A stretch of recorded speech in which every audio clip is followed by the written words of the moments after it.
All right, Jeff again here, 185 Northeast 165th Avenue here in Portland. So we are back to the, actually I'm going to pull back just a little bit further, and darn it, the Matchbox car is not moving on its way terribly well. It's about the same spot it was when we first dropped into here. In fact, I wish it was a little bit bigger and it would be easier for the camera to run into it and push it out. So we've got a belly that starts here at about 1 foot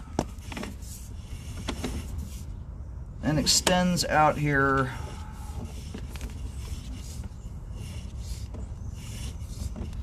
and about the only time these days I'm recommending repairs on bellies is when they're like this, very close proximity to the home. In plastic pipe, that's about the only time where they really run much of a risk, realistically, of leading to a problem.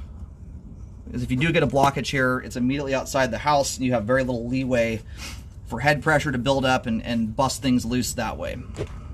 If this were 50, 60 feet out from the house, it's not something I'd recommend a fix on. Alright, so we've got a barbecue sitting on top of, and some wood and whatnot over top this area. So I'm going to at least pull back and mark the beginning and the Y. But at this thing's worst point here, you've got, and we do have a little bit of water run through the line. You've probably got about an inch, at least an inch, if not inch and a half. I don't think it quite hits 2 inches, but it gets near it. So I'm going to mark this with green paint, put an arrow down, point in the direction the line's running. Beyond that, some of this stuff is covered up right now. It's pretty easy to eyeball where things are going, though. Okay, you're going to see a green X out here with a line moving away from it in the direction, or the approximate direction the line's running. We're at 2 feet deep here. It's just barely past the start of the belly where the Y comes in.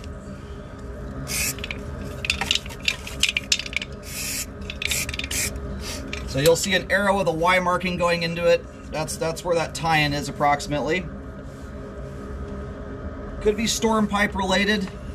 It's, I think, early 90s house, so it's old enough that it may have had a storm system put into it.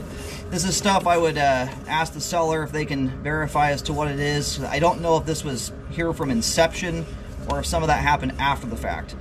And then the Y connection here is about 12 feet out. That is just beyond this fence line.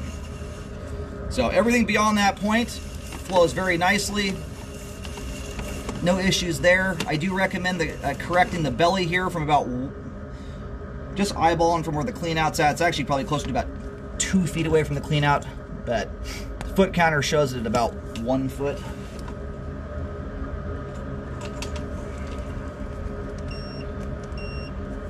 Zero back out one more time here. Yeah, it's about 2 feet. From about 2 to 9 feet. I'm adjusting for the foot counter there. And 2 feet at the start, I imagine you're going to be very similar depth as that at the end of the belly. The line's not diving off like crazy, and the ground is flat here.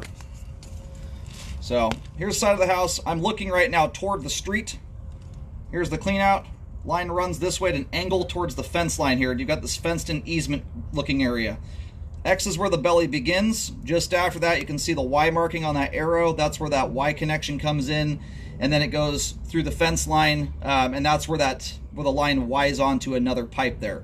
This is the stuff here that I would look into to see if there's anything about it that is non-conforming, and or if some of these areas allow for tied-in sewer lines. It may not be connected to any other sewer line at all. It's kind of hard to say. There's a lot of houses surrounding this spot right here. Sometimes these homes were owned by one person at one point in time as rentals, and they were able to tie everything together at one point. I don't know if that's the case or not, but as they get sold off, you'll often have to start dividing things once they become separate properties. So if the belly gets corrected here, I recommend rescoping the line. You want to do that when the trench is closed, not when it's open, or you're not going to catch any settling problems. This belly here, for instance, probably looked totally fine before they buried it.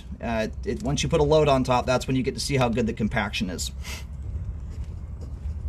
And then the Y connections here that are about at 12 feet as well as right around 3 feet. Those are worth looking into as well to see if there's anything about it that the city would not like being here. Aside from that, everything else is functioning very nicely. As the line currently sits, it is a functioning sewer line, draining slower than it should due to the belly. It's that slower drain that can lead to buildup and blockages. If the belly is not corrected for some reason, I would recommend rescoping in about 1 year to get a baseline for how it's handling your living habits. You want to make sure you're keeping all improper items out of the line when you have a belly: wipes, paper towels, cooking oil, grease, flushable wipes, all that kind of stuff. You want everything going down the line to be easily disintegrate, or you want it to easily disintegrate and move on its way if it does get hung up there.